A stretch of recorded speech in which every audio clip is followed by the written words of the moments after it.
there, welcome. Welcome to Homekeepers. How are you today, my friend? I hope you're having just a wonderful day. We are here in the studio and it's smelling good. I'll tell you all about that in a minute. But first of all, I want to welcome you. I always like to say if you're a brand new viewer, because I pray every day that the Lord will give us more viewers. I believe He does. And I know He does because of the response we get. But I hope that you're going to become a regular friend with us. And all of those who've been with us for years, how much we appreciate you and thank you for being there. And it's going to be a great program because we deal with anything and everything that affects the home. So I guess we could be on the air for hundreds of years and not exhaust all the possibilities with that one, because anything and everything really does affect the home. What's going on in the world, what's going on in the community, what's going on in your school, your church, whatever, it all has an impact on that home. And we want to help you make your home as solid and based on God and His Word. And that when you begin that way, you've got a really great future, no matter what obstacles might be out there. And I can't tell you how sincere I am about this program. I think whether you're a Christian or not, this could be the most life-changing program that you've ever seen if you'll just latch onto it. And that's not going to get into a whole lot of detail there, but in all sincerity, I believe this with all of my heart, how it could really change your life. And my guest, Doug, he's a filmmaker, and he's come up with this, the gratitude experiment. And as we get into this, you'll find it very fascinating because we know that being thankful and being grateful is based in Scripture. And of course, this is as well. However, this also comes up with scientific facts of how beneficial it is for you to be thankful and to be grateful for things in your life. So we get into detail on that. I want you to meet him. He's been called another Napoleon Hill. If you've ever read any of his things, you'll know that we're in for somebody with a lot of excitement, and he's a motivational speaker, and those are the kind that make great guests. So I want you to meet him. And I'm going to join Stephanie in a minute. We're going to make a Lebanese dish. I've been to Lebanon a couple of times, Beirut, before the radical Islams got involved. They called it the Gem of the Mediterranean. Beautiful, beautiful place. And I love Mediterranean food. So this is one of those, a little unusual. And so we'll present it to you. But before I do, I want you to have this DVD by Doug Vermeeren. And it's called The Gratitude Experiment. That information is on your screen right now. And for that gift of at least $20, we'll send it to you. Has a lot of good material in it, a lot of testimonies. And if you want to use our 800 number, 1-800-229-0059, or Homekeepers, Box 6922, Clearwater, Florida 33758, just ask for the Gratitude Experiment. And you got to stay with us because this is really interesting. And I'm over here with Stephanie, and you're a pretty grateful girl. I'm very grateful. Every day. Every day. And but were you always? No. Were you negative? And well, sure. You know, when I was going through all, I mean, you know, most people know about the debt and everything. When I was going through all that, I was very negative. I was sad. I was out of sorts. And this is typical. That's why I said at the top of the show, this is an important program. But let's get to the food here. What should we do? Okay, I have a pound of ground beef here that I've already browned. I have a can of beef consomme that you're just going to stand here and look pretty this show, okay? Just look pretty. Yeah. Okay. I have a can of consomme I'm going to put in here, and we're just going to get that boiling. And then I have a medium onion that we've already sauteed. Yep, we're going to put that in there. This is another one of those super easy meals that I love, especially if you had the hamburger browned already, you know, and then you just come home and throw everything together. This over here. Yep. I have a bag of green beans. We're just going to put that in. I learned to eat hummus when I was in Lebanon. And of course, that's really big in America now. But at that time, it wasn't that. And of course, you can make it very easily with your food processor with chickpeas, and kind of doctored up but that savor A saber, that is good. That's so the, good. Pine, I like the pine nut one. Yes, ma'am.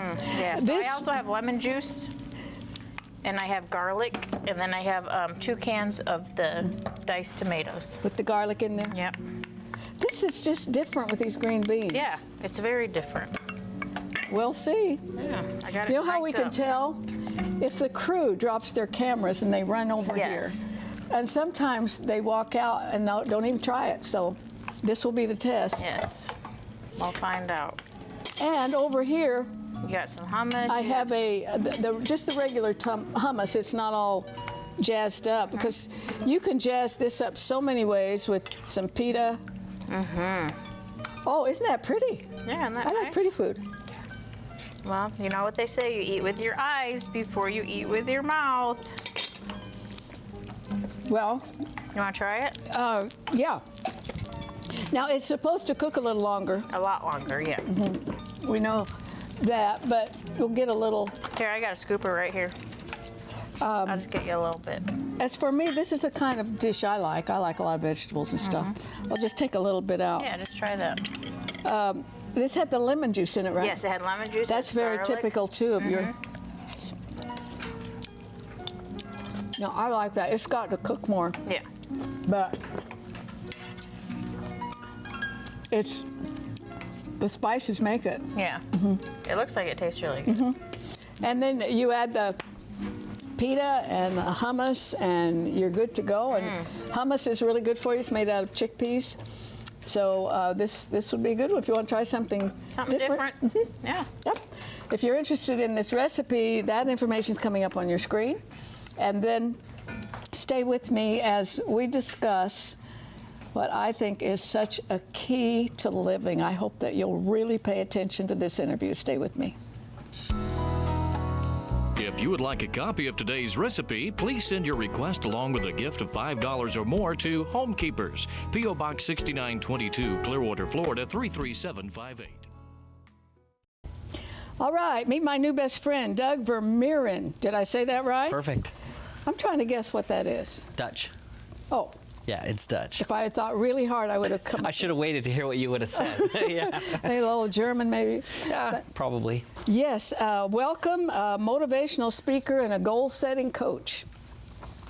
So you're one of those guys that can really go in and turn an audience on. I can already see that. Well, I think it's one thing to turn an audience on, but you definitely have to be able to deliver some value to and some power.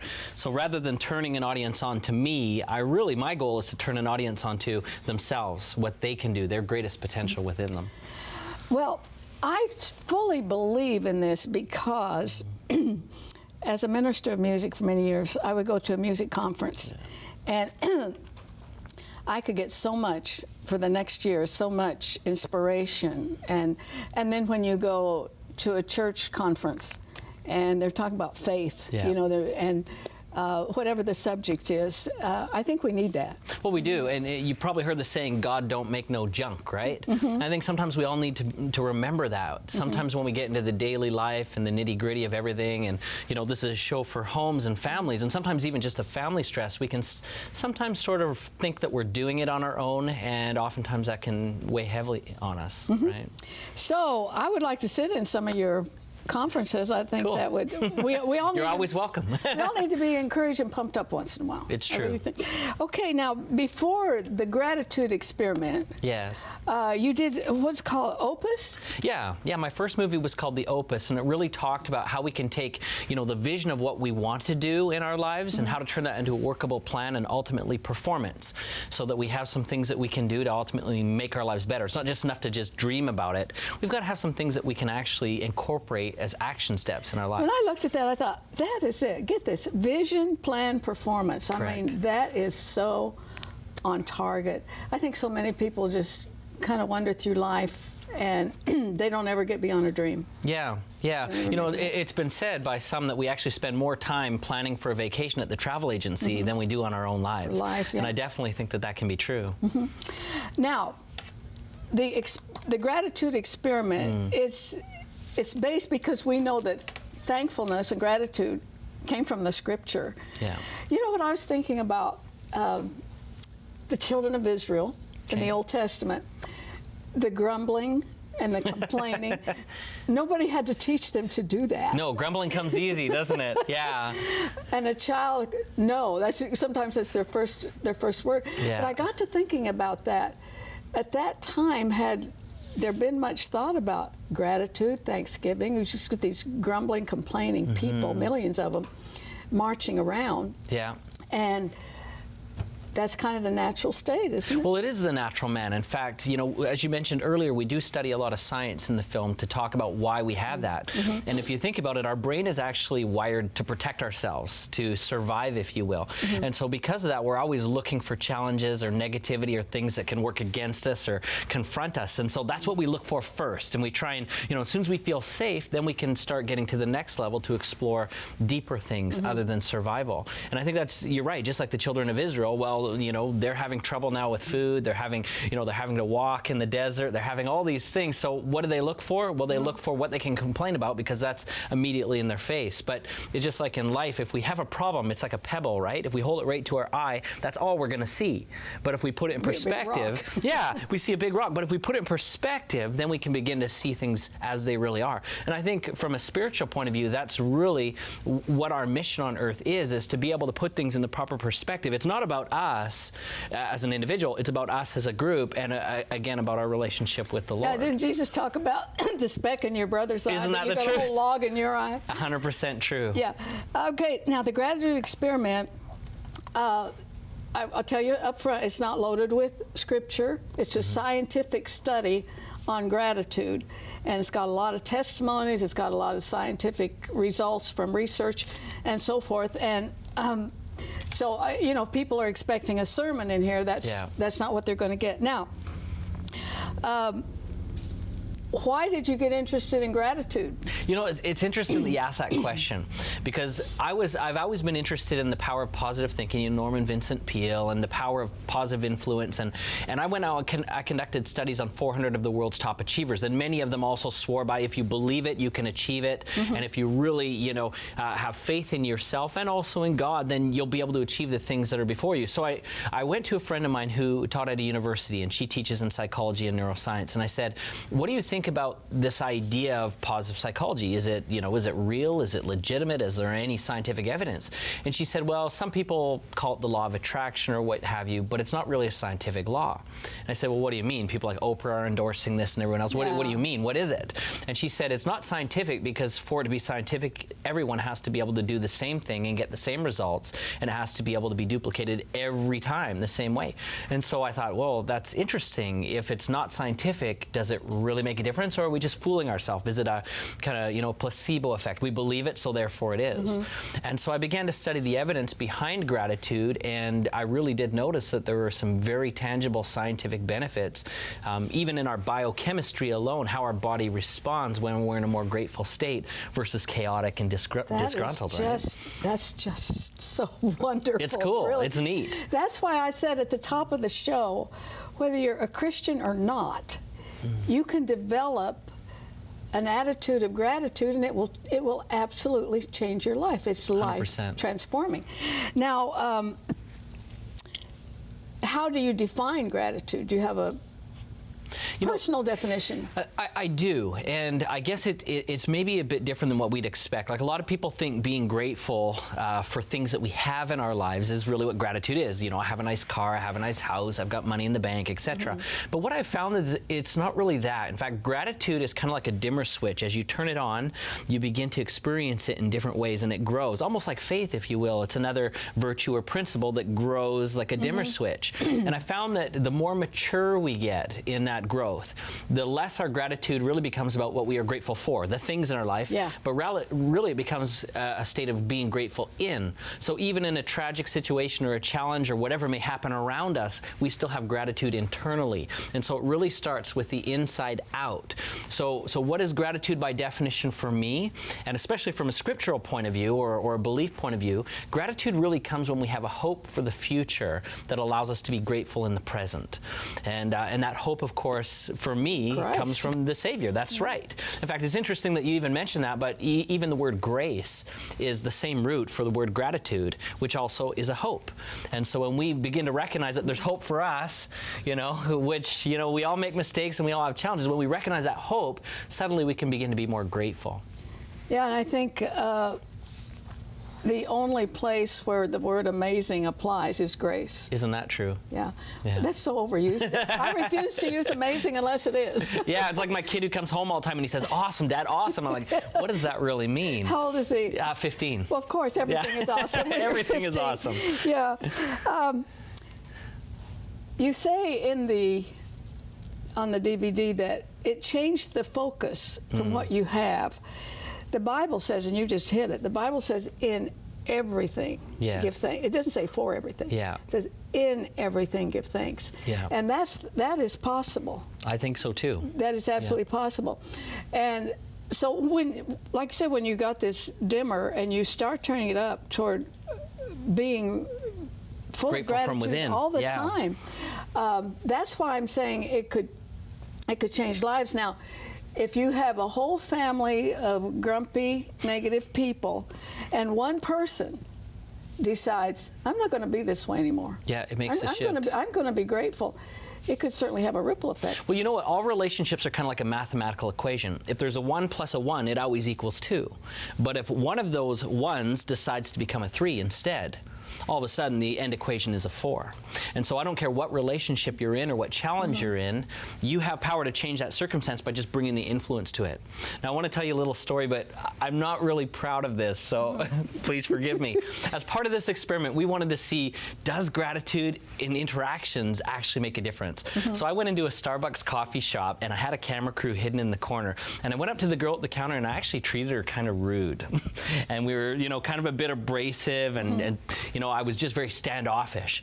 Anyways, as soon as we finished with her, we went and sat down in a corner there and we watched how she was with the next 4 or 5 people. And she also was rude, standoffish, and anything that I'd given her, she took out on the next people. Shame on me. Mean. But I did go back after. I apologized and I explained what we were doing. She wasn't happy, but we explained it. And then we went to another Starbucks. And this time I went to the counter and I treated the girl with respect. I acknowledged her. I told her I appreciated her. I gave her an extra tip. I recognized the name on her name tag, and we just made sure that we had a really, really positive, edifying interaction. In fact, more so than just a customer relationship, just really let her know she was appreciated. And then we sat back and watched with our camera crew again, and there again, she was glowing. And the next 5 people that came through really felt, you could see that they were treated differently. And I believe the same thing happens at a house. If a husband comes home and he's had a bad day and he brings it home with him and treats everyone in the house that way, well, when they sit down for dinner, if they even get that close, it's going to be challenged. But if he comes home and he brings appreciation, regardless of what he's had happen, that will flow over. And the same for any member of the family. Even a small child can change a situation. And we found that. In fact, the real experiment with the movie is what's happened since its release. People applying the principles in the movie. And we've had letters from people who've, you know, even their son or daughter has come home and changed the whole family dynamic because of gratitude. Oh, I know, and it doesn't cost a thing. No, it doesn't. It definitely doesn't. You just tuned in. I'm talking to Doug Vermeeren. I'll get your name right. Yeah, you got it perfect. You got it good. It's a tricky one. And we're offering you this DVD for that gift of at least $20 to the program. If you want to use your credit card, it's right there on your screen, 1-800-229-0059. Or write to me at Homekeepers, Box 6922, Clearwater, Florida 33758. And now I think we'll put up your website. Oh yeah, please do. Can go there now. It affects your health. Yes, it does. And it affects your...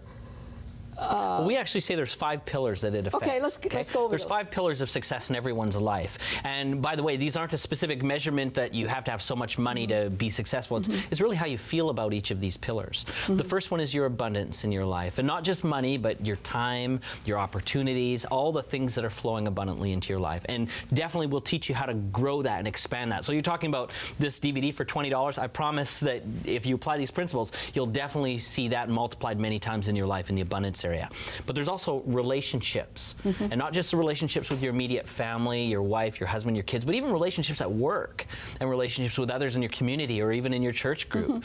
The next is health, how you feel about your health. And we've noticed that gratitude has made an incredibly big difference in health. Like we said, it changes your biochemistry, changes, lowers your blood pressure, releases your stress levels, just so many things. Then lastly, of course, your connection to self, your self-worth and your self-confidence. And then lastly, which I think is a foundational principle for all, is your spirituality. And when we learn to have gratitude, our spirituality grows dynamically. You begin to understand even the scriptures at a different level. I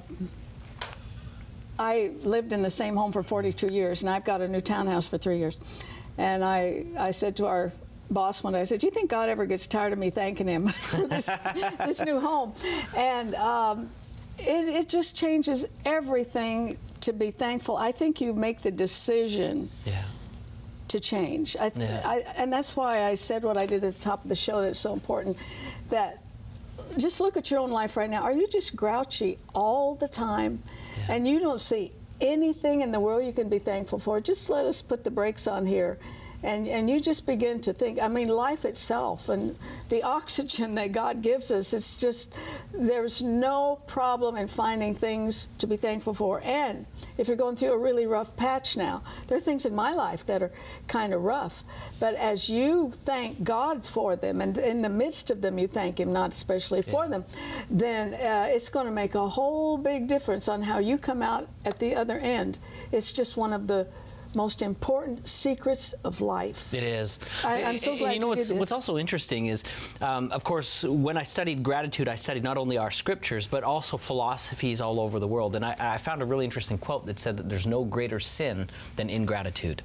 And I think that's interesting if you think about it, even from, the Lord's point of view, all the things that He's done for us and all that He's given for us and all that He can allow us to be because of what He's done. If we say no, thank you, not interested, we take it for granted, not take it as a gift. I can only imagine how that must feel to have a child respond to you that way.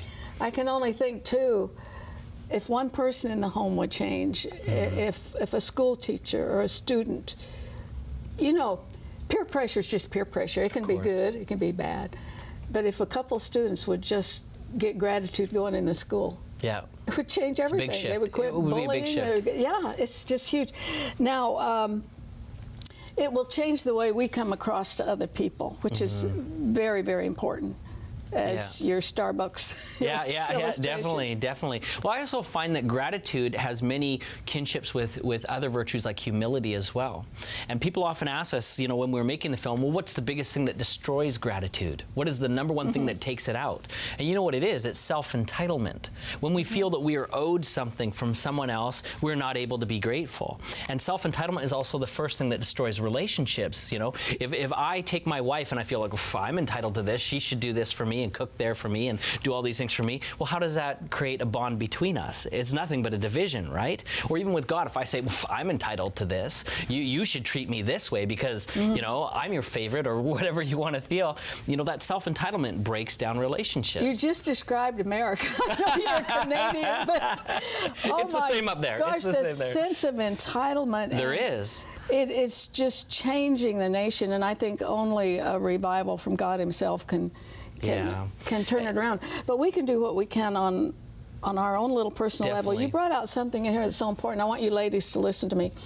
And that is to thank your husband for the work he does, for anything. Just find something to be grateful for about that man and tell him, because men light up like a Chinese New Year when you do that, because isn't that true? That men want to be appreciated. I would agree. Men want to be appreciated. But now let me put on the hat for my wife, and if she's paying attention, we better let her listen to this. But I think women also need to know that they're very valuable and that they're appreciated for the hard work that they do, because oftentimes we as men are very guilty of taking them for granted. We may go out to work, we may come home and okay, where's dinner on the table? Well, why isn't the laundry done? Was it? And we don't understand that it is a full-time job to take care of a household and to be a mother, even if you're not working at home. If you're out of the home, it's a double full-time job because the husband still expects you to pick up the slack. Yes, but the women are good whiners, you know, and they live on feelings. And a few men are too, though, right?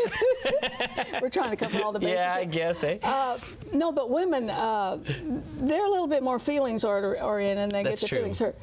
But because a man doesn't demonstrate that. However, when you tell a guy that he's Great appreciated, job, yeah, it goes a long way. It goes a very long way. It's huge. It works both ways. And you know, it's interesting, just shifting gears from a house to a business. And again, the reason I do this is because these principles do apply in the home as well. They did a study recently that asked people, what would you most like in the workplace as, you know, what's most important to you? And money was listed as number 3, not even number 1. But the first 2 most important was recognition and appreciation for a job well done. And I think that can be said in the home too. If our efforts to contribute to our families are recognized by those that mean the most to us, and we're given genuine appreciation for what we do, everything can grow bigger. Everything can expand in a good way. Yes, and it needs to be taught.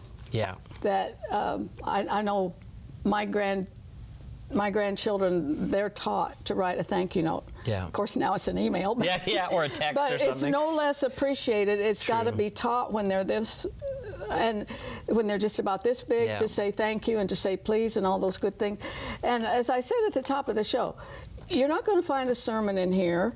You're not going to find a lot of scripture. This is more of a scientific look at gratitude, what it does. See, I wrote it down here, for what it does for your health, your immune system. Yeah. And I can see that. What it does for you psychologically, and what it does for your relationships. When you determine, you absolutely decide, I am going to be grateful. I don't care what else happens.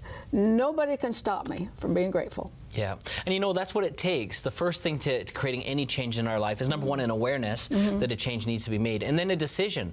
But here's kind of the flip side to that is also, don't expect that it's going to happen overnight. Let's have correct expectations that it's going to take hard work from you, and that's where faith comes in. And the good thing is you don't have to do it on your own. If you want to be grateful, you can pray for that as a gift to come into your life. You can look for opportunities to be grateful, and you can help others. And it kind of reminds me of a saying I heard in a sermon once where, you know, when you're in trouble, the angels that God sends are those around you. And be prepared to be one of those angels. Be prepared to lift those around you who need the help, because that's the first line of defense. We're out of time, but if you're expecting a great change in other people, don't worry about that. Just change yourself, okay? Join me next time, remembering there's no higher calling than that of a homekeeper. God bless you. If you would like a video copy of today's Homekeepers program for just $19.95, call 1-800-229-0059 for credit card orders, or send a gift of at least $19.95 to Homekeepers, P.O. Box 6922, Clearwater, Florida 33758. Be sure to note the program number which appears on your screen.